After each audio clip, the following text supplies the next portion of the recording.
அனைத்து விவசாயிகளுக்கும் வணக்கங்க. விவசாயத்தில் பெரிய சவாலுன்னு பார்த்தீங்கன்னா, நீர் பற்றாக்குறை தாங்க. அந்த நீரோட அளவ குறைக்க நெறைய முறைகள் இருக்கு. அதில 2 பாசன முறை தாங்க இன்னைக்கு நான் சொல்லப் போறேன்.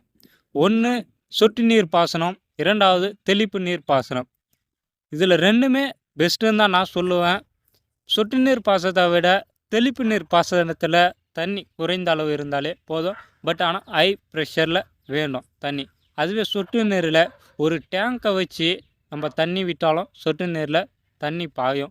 அதே மாதிரி தெளிப்பு நீர் பாசனத்தில் பாயாதான்னு கேட்டிங்கன்னா கண்டிப்பாக பாயும். பட் அந்தளவுக்கு தண்ணி தூவாது மழைத்தூறலாட்டம். நீர் பற்றாக்குறை இருந்தால், அதாவது நீங்கள் விவசாயம் பண்ணுறதுல தண்ணி இல்லை, சீக்கிரமாக காலி ஆகிடுது கிணத்துல, இல்லை போர்வெல்லில் தண்ணி வர மாட்டுது அப்படின்னா இந்த 2 முறையை பயன்படுத்தி விவசாயம் பண்ணுங்கள்.